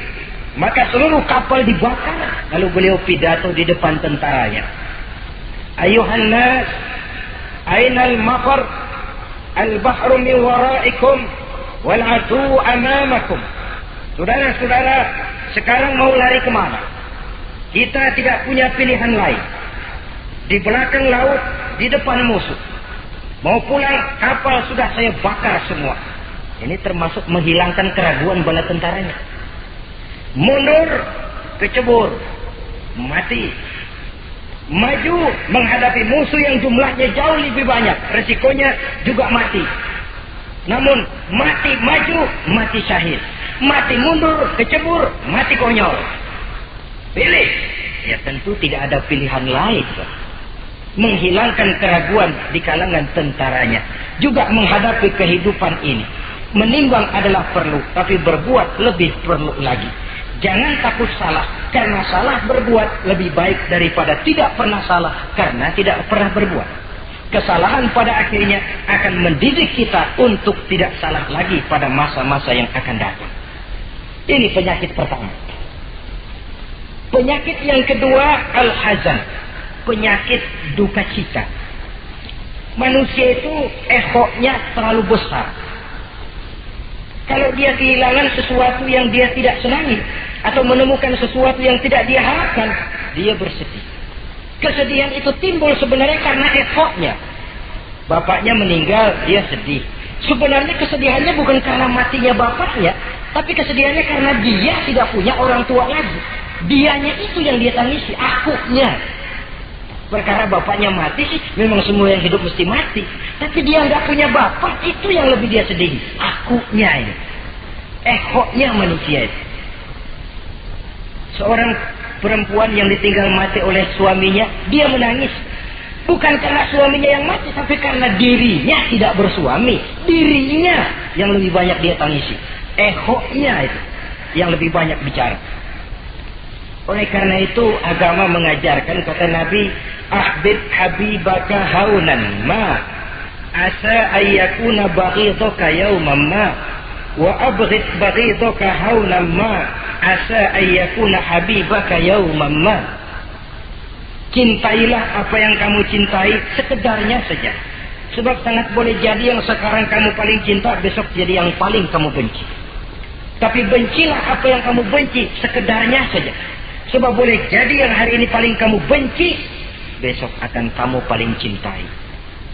Saudara-saudara kaum muslimin, maka cintailah harta, cintailah kedudukan, cintailah harta benda, cintailah anak dan istri sekedarnya saja, sehingga tidak berurat dan berakar. Sebab kalau dia sampai berurat dan berakar di hati ini, nanti ketika datang saat berpisah, kita seakan tidak mau menghadapi kenyataan. Kita seakan ingin lari dari kenyataan. Tetapi kalau bersifat ala kadarnya, seluruhnya sudah diperhitungkan. Oleh karena itu, untuk mengatasi sifat duka cita ini, kuncinya adalah iman. Siapa sih orang yang tidak pernah sedih dalam hidup ini? Tapi siapa orang yang tidak pernah senang dalam hidup ini? Tidak ada orang yang senang terus dan tidak ada orang yang sedih terus. Dia berganti. Bahkan itulah yang bikin hidup ini nikmat. Coba kalau hidup ini isinya ketawa saja, monoton. Sebaliknya kalau hidup isinya cuma nangis saja, bagaimana rasanya? Tapi ada senyum, ada tangis, ada duka, ada suka. Itulah bumbu daripada kehidupan. Cuma tentu saja saudara-saudara, duka cita yang pada gilirannya akan membawa kebahagiaan, itu yang harus berani kita hadapi. Tapi duka cita yang tidak beralasan, itu yang jadi penyakit. Kaya, sedih, takut miskin, itu kan tidak beralasan. Kita punya jabatan, takut merosot, takut pensiun, dengar mau ada mutasi, gerusak-gerusuk. Kan itu yang tidak beralasan. Duka cita semacam itu tidak beralasan, karena tidak sadar bahwa pada awalnya itu pun tidak dia miliki. Kalau duka cita itu akan membawa kebahagiaan, tidak perlu kita takuti. Satu contoh. Kalau di depan saudara saya sodorkan 2 gelas, yang satu isinya jamu, yang satu sirup. Kira-kira saudara minum jamu apa sirup? Jamu apa sirup? Orang yang berpikir panjang saya yakin pasti minum jamu. Pahit memang, getir memang waktu minum. Tapi besok badan sehat, tenaga kuat, gairah kerja ada, semangat hidup tumbuh. Ini orang Islam, orang yang berpikir jauh ke depan. Ke depan kemana? Dia tidak cuma mikir dunia. Dia mikir kubur, alam kubur. Dia mikir akhirat, maka dia berani minum jamu. Apa jamu itu? Puasa, jamu. Pahit. Memang enak banget, bos. Setengah mati. Sembahyang, jamu. Pahit. Sedekah, jamu. Pahit. Sekarang. Tapi besok kita pulang ke alam kubur. Ya Allah, nikmat alam kubur. Untung kemarin waktu di dunia minum jamu. Waktu di dunia sembahyang, kuburan terasa nikmat. Waktu di dunia sedekah, kuburan dipakein AC. Padahal cuma goceng sedekahnya. Adapun orang yang di luar Islam, dia berpikir pendek. Yang dia lihat cuma yang di depan hidungnya saja. Dia nggak mikirin alam kubur, dia nggak mikir akhirat. Yang dia pikirin cuma dunia aja. Kenapa gue mesti minum jamu pahit? Sirup nih, manis. Dia minum sirup. Manis memang waktu minum. Tapi besok bibir mancung, bengkak, sariawan itu. Saudara-saudara, sholat, sirup, tidak sholat, sirup, manis. Orang-orang puasa, dia tidak puasa, sirup, manis.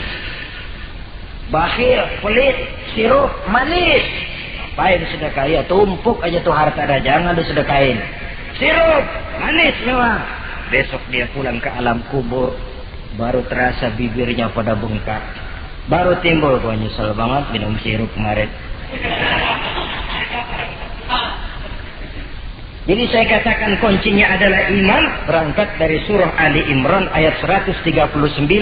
Allah berpesan, wala tahinu wala tahzanu wa antumul a'launa in kuntum mu'minin. Kamu tidak perlu gundah gulana. Kamu tidak perlu duka cita dan sedih hati. Kamu sesungguhnya adalah tinggi jikalau kamu benar-benar beriman. Jadi dengan iman, duka cita yang tidak beralasan tidak perlu ada. Karena sifat duka cita yang tidak beralasan merupakan penyakit rohani yang menjadi penghambat agar orang tidak memperoleh kemajuan apapun dalam kehidupannya. 2. Penyakit rohani yang ketiga, saudara-saudara, al-ajzu. Penyakit lemah.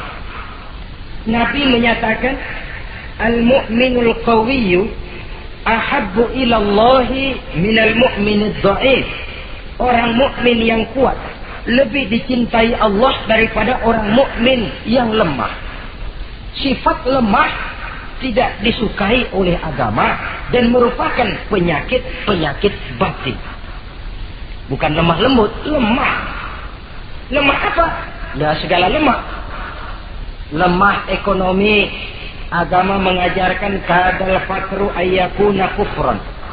Kemiskinan bisa membawa orang kepada kekufuran. Apalagi lemah pendidikan, dalam arti terbelakang, ketinggalan oleh orang-orang lain.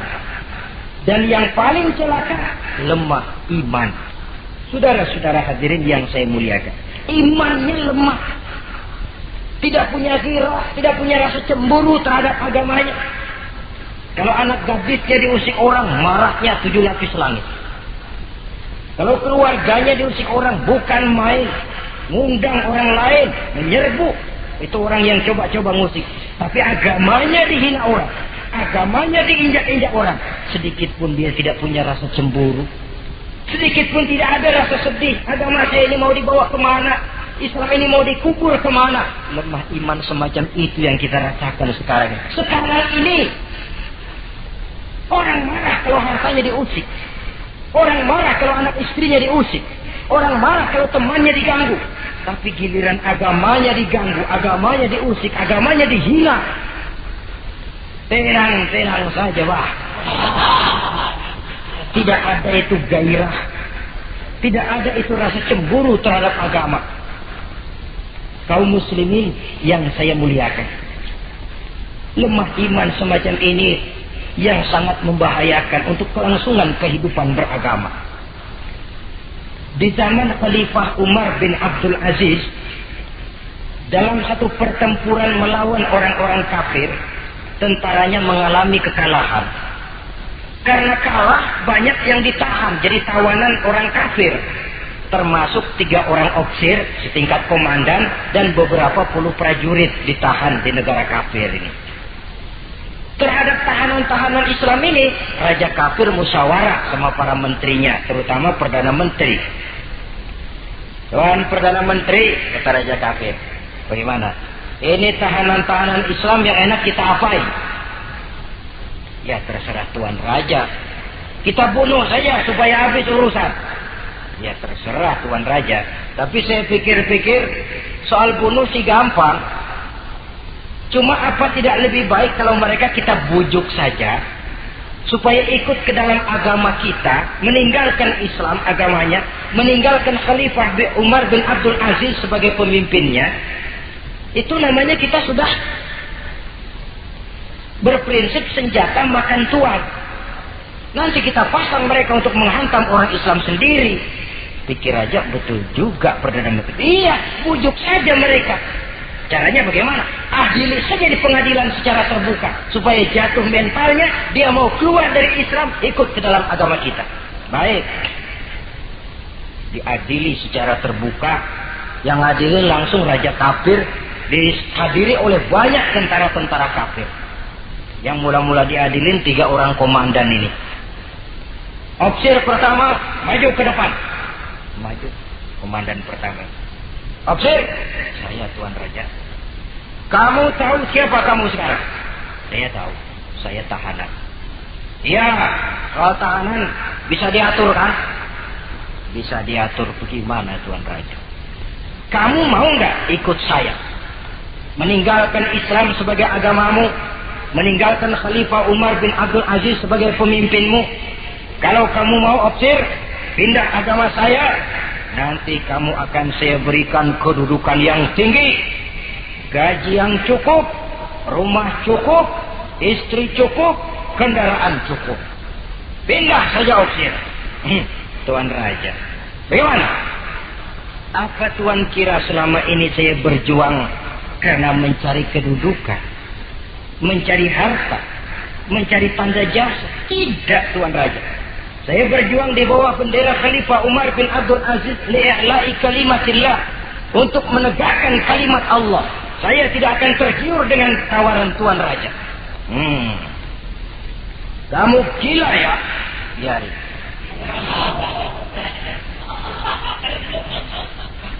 Kamu berani dari kemarin.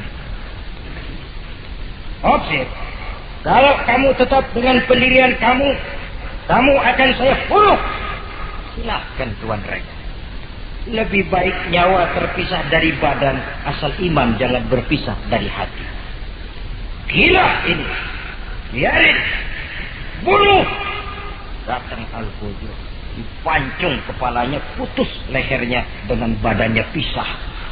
Jatuh kepala itu ngegelinting ke bawah, mutar kepala itu kayak orang tua sambil ngaji baca Quran. Tinggal kepalanya saja, bisa dengan badan masih sempat ngaji. Sampai Raja kafir bingung, minggir-minggir, ini ada kepala ngaji. Ayatnya yang dia baca, ya ayyatuhan nafsul mutmainnah, irji'i ila rabbiki radiyatan mardiyah. Wahai jiwa yang tenang, kembalilah kamu menghadap Allah dengan ridha dan diridhoi. Engkau gugur sebagai syahid, tidak tergiur oleh bujukan harta, tahta dan kedudukan. Niatmu ikhlas karena Allah, kembalilah menghadap Allah dengan ridha dan diridhoi. Wadkhuli fi ibadi wadkhuli jannati, masuklah ke dalam golongan hamba-hambaku, masuklah ke dalam surgaku.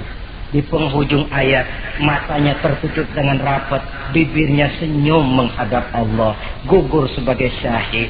Raja kafir geleng kepala, dasar santri gila. Sudah mau mati masih ngaji. Opsir yang kedua, komandan kedua yang jadi tahanan ini. Kata raja, opsir kedua, saya Tuan Raja. Kamu sudah lihat temanmu opsir pertama tadi? Sudah Tuan Raja. Mati kan? Mati. Kamu mau mati? Atau mau ikut saya? Keluar dari agamamu Islam dengan pangkat cukup, gaji cukup, rumah cukup. Bagaimana? Sudah Tuan Raja. Sudah apa? Sudah, jangan banyak omong.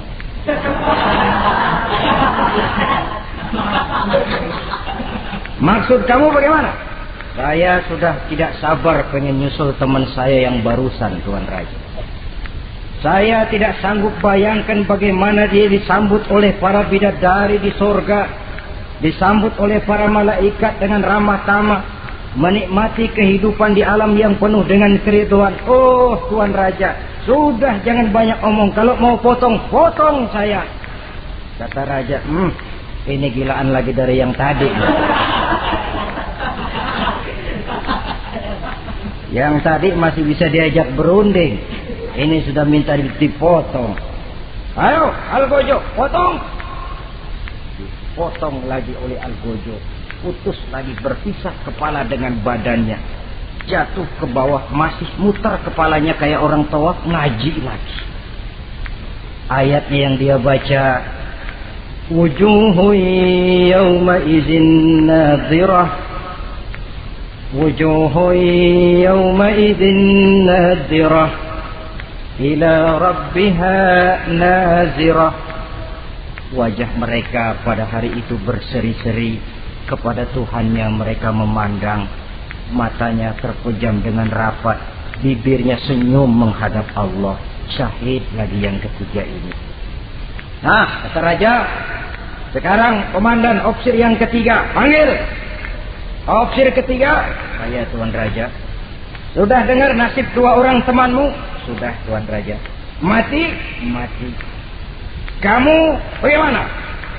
Saya mau hidup Tuan Raja. Jadi kamu mau ikut saya?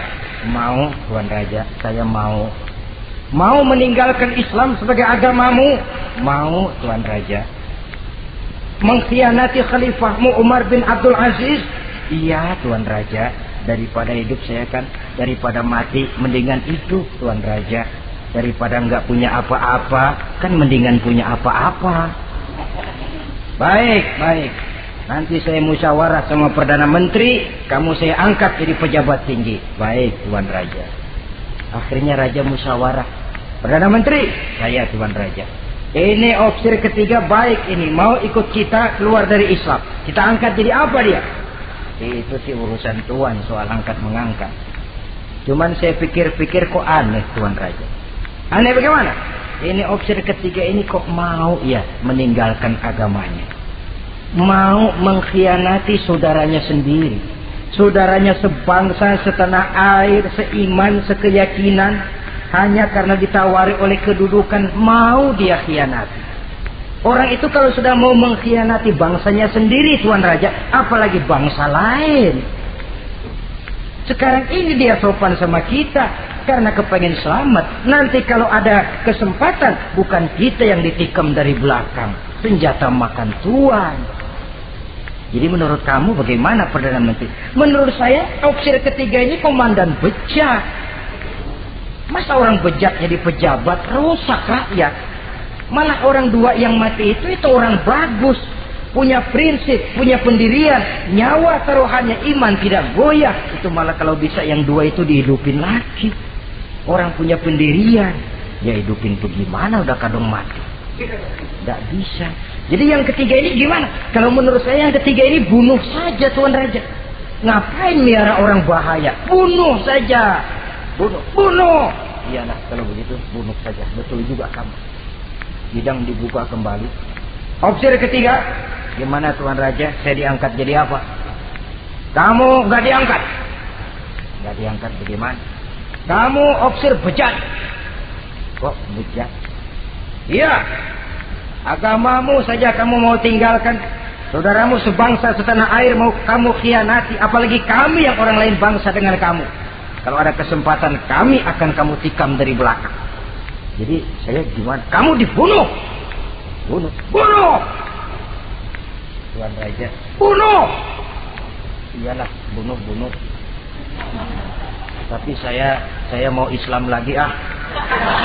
Tadinya saya mau keluar dari Islam, saya pikir dapat kedudukan tinggi kalau dibunuh juga. Iyalah bunuh, tapi saya tak Islam lagi. Terserah mau Islam mau tidak, pokoknya bunuh. Iya, saya mau Islam lagi. Cepat. Iya. Kalau mengucap 2 kalimat syahadat mau Islam lagi, macet lidah. Ayo cepat. Iya Pak. Asyhadu enggak bisa mengucap syahadat. Ayo cepat. Iya Pak. Asyhadu enggak bisa. Sampai goloknya al-fujo keburu sampai ke lehernya. Putus leher itu, pisah kepala dengan badan. Jatuh kepalanya ke bawah. Dia bekas orang Islam, masih bisa ngaji. Ngaji juga, cuman ayat yang dibacanya lain sama yang dibaca 2 temannya tadi. Ayat yang dia baca begini. Afaman haqqat alaihi kalimatul azab afa anta tunkizu man finnar. Orang yang sudah memang akan mendapat vonis azab di neraka, bisakah kamu menyelamatkan mereka dari azab yang sangat pedih? Bertahun-tahun dia berjuang untuk Islam di bawah kepemimpinan Umar bin Abdul Aziz dengan niat li'la'i kalimatillah. Tapi di akhir perjuangannya dia tergoda oleh harta dan kedudukan. Dia keluar dari Islam dan dikala itu ajal datang merenggut nyawa, dia mendapat su'ul khatimah, matinya ke dalam neraka. Na'udzubillah min dzalik. Ini termasuk lemah iman, saudara-saudara. Dan itu penyakit yang bahaya. Biar lemah ekonomi, biar lemah pendidikan, kalau iman kuat, insya Allah masih ketolong. Tapi biar ekonomi kuat, pendidikan kuat, iman lemah, malah yang kuat tadi akan menghancurkan nilai iman yang lemah itu tadi. Disinilah mabda'nya, berlindung kita kepada Allah dari lemah hati, lemah iman, lemah akidah. Baik. Penyakit rohani yang ketiga, wa a'udzubika minal kasal. Aku berlindung kepadamu ya Allah daripada sifat penyakit malas. Malas adalah penyakit batin. Santai perlu, refreshing perlu. Tapi kalau tiap hari santai, apakah kita akan jadi generasi santai? Dan persoalan apa yang bisa kita selesaikan dengan posisi santai? An-Nisa ayat 95 menegaskan, la yastabil qa'iduna minal mu'minina ghaira ulid darari wal mujahiduna fi sabilillah.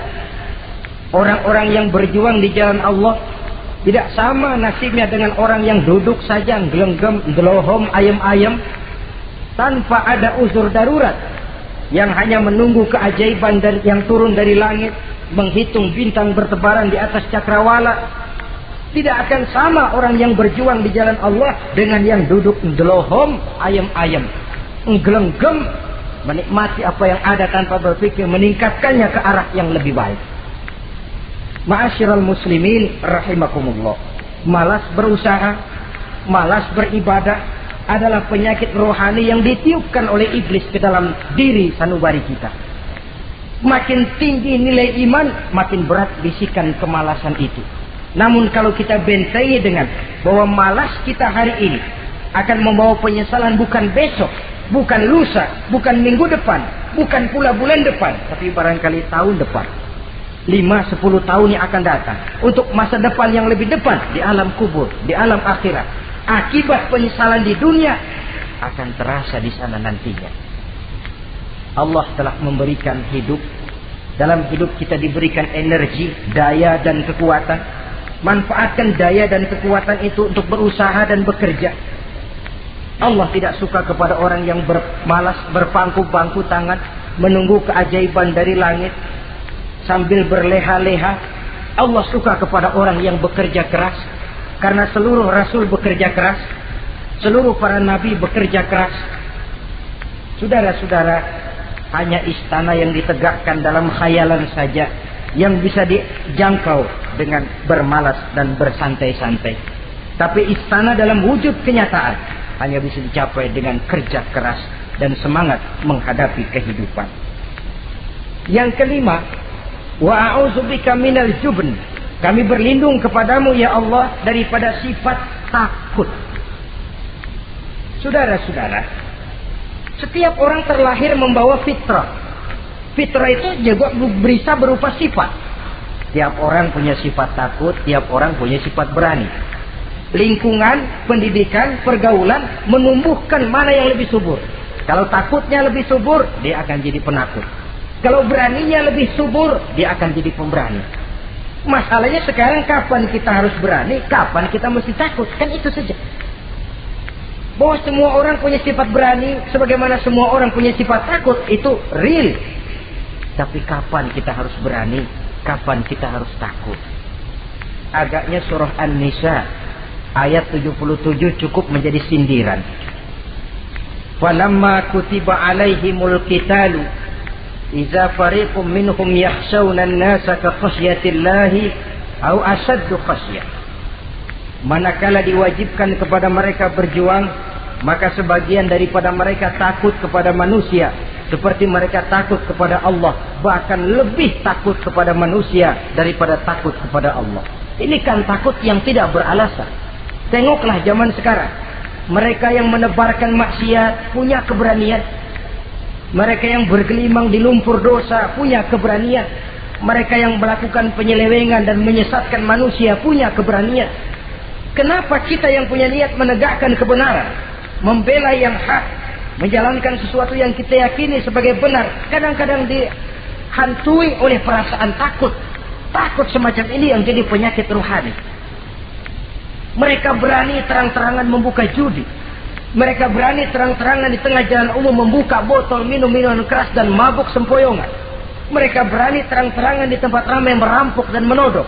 Mereka berani korupsi, memakan uang yang bukan haknya. Mereka berani untuk sesuatu yang sesat dan menyesatkan. Kenapa kita tiba-tiba di hadapan sesuatu yang kita yakini benarnya kita jadi lemah? Kita jadi takut, lebih takut kepada manusia daripada kepada Allah. Padahal terkena kita penjara manusia paling banter seumur hidup kita. Tapi penjara Allah, nerakanya Allah, azabnya Allah, bukankah sesuatu yang mestinya harus paling kita takuti? Oleh sebab itu terutama generasi muda, bangkitlah. Tegakkan yang ma'ruf, hancurkan yang munkar sesuai dengan kemampuanmu. Dengan cara yang bijaksana tentunya. Tidak dengan cara yang frontal. Tapi yang saya maksud, kalau mereka yang berdiri di kubu kemunkaran punya keberanian. Kenapa?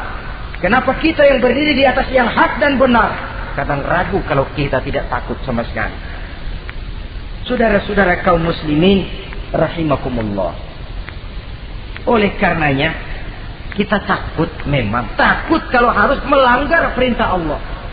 Kita harus berani pada saat kita merasa melaksanakan apa yang diperintahkan Allah. Berani terhadap melaksanakan perintahnya, takut kalau sampai melaksanakan larangannya. Jadi ada waktunya kita berani, ada waktunya kita takut. Dengan demikian, sifat penakut ini menjadi handicap, menjadi penghalang yang menghalangi kita daripada kemajuan dan kemajuan. Iya, Islam sih Islam, Pak. Tapi kalau nanti saya dipecat, anak saya makan apa, Pak? Islam sih Islam, Pak. Tapi ini risikonya, Pak. Bukankah Nabi sendiri pernah memang memperingatkan? Sayati ala ummati zamanun al-qabidu ala dinihi kal-qabid ala al-jamrah. Akan datang satu masa di tengah umatku di mana pada masa itu orang yang konsekuen dan teguh memegang agama seperti memegang bara di tangan. Dipegang tangan terbakar, dibuang bara terlepas. Konsekuen megang Islam, risikonya berat. Melepaskan dan masa bodoh terhadap Islam bertentangan dengan batin. Dikala itu, beruntunglah orang-orang yang teguh dan kuat memegang agamanya. Ma'asyiral muslimin rahimakumullah. Hanya sifat berani yang menyebabkan Islam berhasil menembus dinding Jazirah Arabia, memasuki Bizantium dan Persia, mendarat di Spanyol, memasuki Selat Jabal Tariq, pada gilirannya mewarnai hampir 2/3 belahan bumi, menjadi mercusuar di lapangan ilmu dan peradaban. Berani, berani, dan berani karena benar. Jadi yang saya anjurkan itu bukan berani babi. Tahu berani babi? Mau nyeruduk aja. Berani yang tanpa perhitungan itu berani babi namanya. Nyeruduk aja. Ya kalau kelempengan yang diseruduk tahu empuk. Tapi kalau yang diseruduk mesin giling kan bongkar kepala. Jadi bukan berani yang tanpa perhitungan, berani yang dengan taktik dan strategi. Sebab keberanian tanpa perhitungan akan menyebabkan kita menjadi orang yang ngawur. Dalam istilah sosial dinamakan trial and error, spekulasi namanya. Dan itu harus pulang kepada diri kita. Keberanian tidak bisa dipompakan. Keberanian tidak bisa dicangkokkan. Harus bermuara dari kita. Contoh saja, ketika Nabi dan Abu Bakar di Gua Sur, Quraisy kafir yang ngejar sampai di situ. Kalau mereka nengok ke bawah, Nabi akan kelihatan. Abu Bakar sedikit grogi. Nabi tampil dengan mantap. La takhaf wa la tahzan ya Abu Bakar. Innallaha ma'ana. Abu Bakar, kamu tidak usah takut. Kamu tidak usah khawatir. Allah bersama kita. Keberanian timbul. Karena yakin ini jalan Allah, yakin Allah pasti akan bela. Ya, keberanian itu nggak bisa dicangkokin, nggak bisa cuma teriak, saudara-saudara jangan takut, Allah bersama kita, mulutnya. Tapi kalau hatinya juga perang, apa iya, itu sudah tertarung di kaki sendiri. Jadi memang harus ada variasinya. Ibarat pepatah, tukang joget yang baik ngerti irama gendang. Kalau kita terlalu keras, gampang dipatahin orang. Kalau kita terlalu lemah, diinjek terus. Mestinya tahu kapan mesti keras, tahu kapan mesti lemah lembut. Saudara hadirin yang saya muliakan. Baiklah ya, itu penyakit yang kelima. Penyakit yang keenam, wa a'udzubika minal bukhl. Kami berlindung kepadamu ya Allah daripada sifat bukhl. Pelit bin kikir alias medit. Ini penyakit rohani. Kenapa sih orang bisa kikir? Karena dia tidak sadar. Pokoknya duit saya ya keringat saya. Dia tidak sadar bahwa itu amanah. Dia tidak sadar bahwa dia kadang-kadang diberikan kehormatan oleh Allah untuk menjadi keran yang menyampaikan rezeki kepada orang lain. Rezeki dia cuma lewat tangan saya. Orang bakti yang gak punya pikiran begitu. Yang ada yang di kantong saya, keringat saya, sama orang lain kagak ada urusan. Kalau dia sadar, rezeki saya cuma lewat tangan, rezeki dia cuma lewat tangan saya. Dia berfungsi sebagai keran, rasa bakhil itu tidak perlu ada. Yang kedua, orang bisa bakhil karena jama'a mala wa addada. Suka ngumpul-ngumpulin harta lalu ngitung-ngitung.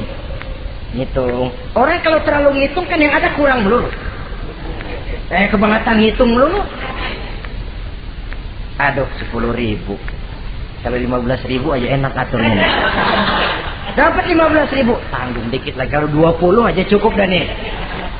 Yang nggak pernah cukup sesungguhnya. Jama'a malan wa addada. Kalau sudah kesina, dia akan sampai kepada yahsabu anna malahu akhlada. Dia akan menyangka bahwa harta itulah yang bisa mengekalkan dia. Ya mengekalkan kebahagiaannya, ya mengekalkan keluarganya, ya mengekalkan umurnya, ya mengekalkan kehidupannya sampai kepada tahapan keliru. Kalau sudah begitu, berat pisah sama harta.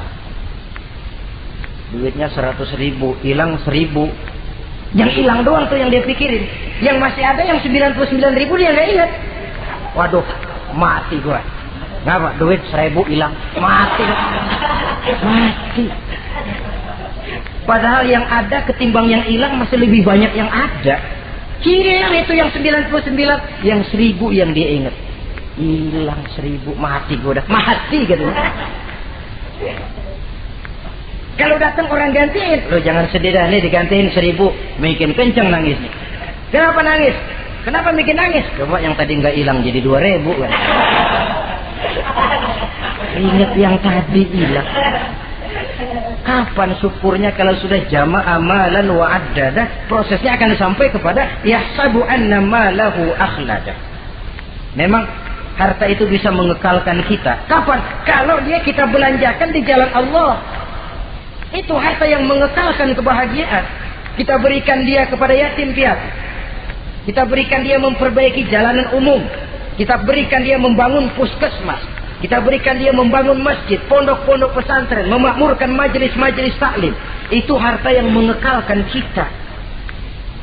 Adapun yang kita belikan, ya belikan pakaian pangkatnya toko. Bagus benar. Sekarang 4-5 tahun yang akan datang lari ke dapur. Bukan dibersihin, ngebersihin. Makanan yang paling enaknya waktu di tenggorokan.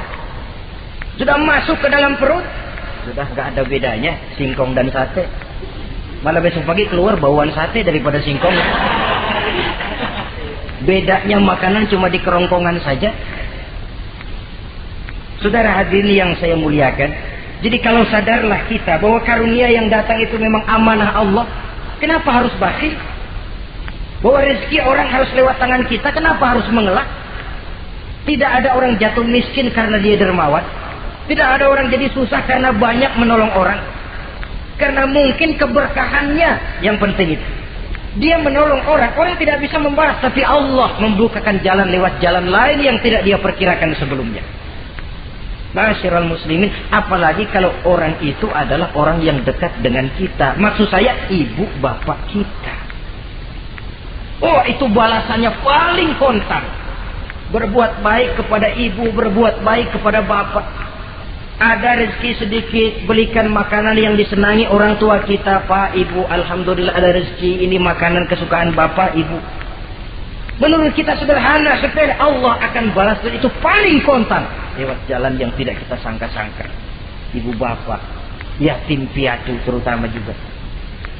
Saudara kaum muslimin rahimakumullah. Oleh karenanya, sekali lagi tidak ada orang jadi kaya karena dia kikir, pelit. Kenapa sih tuh orang jadi miliuner? Oh, dia dari muda pelit banget. Tidak ada. Dan tidak ada orang jatuh bangkrut karena rajin sedekah. Kata Nabi, inna shadaqatal mar'il muslim tazidu fil umri wa tadfa'u mitatas su'i. Sesungguhnya sedekahnya seorang muslim bisa menambah panjang umur dan menyelamatkan orang dari mati secara su'ul khatimah.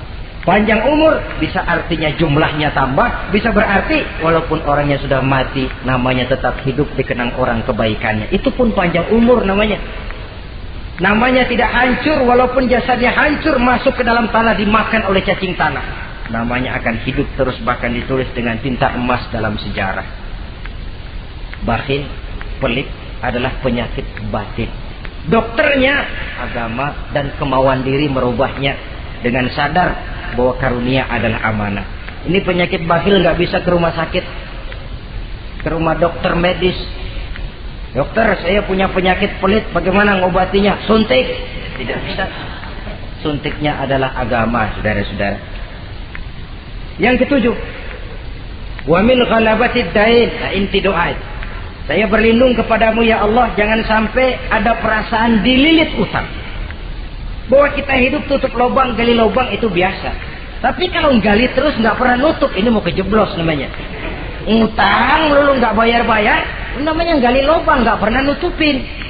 Bahkan Nabi pesan, alaikum biddain, fa innahu hamun billail wa dani'un bin nahar. Kalau bisa kamu nggak usah ngutang. Kenapa? Utang itu siangnya bikin kita takut ketemu orang, malamnya bikin kita susah tidur.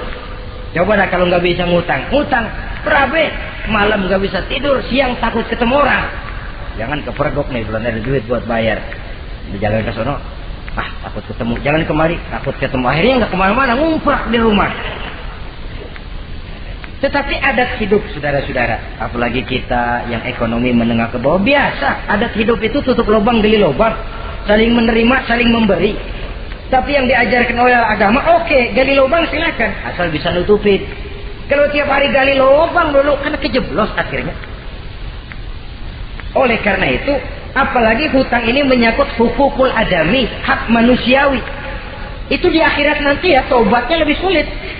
Kalau saudara dosa kepada Allah, taubatnya cuma 3 syaratnya. Nyesel, berjanji tidak akan ngulangi, meninggalkan perbuatan jahat.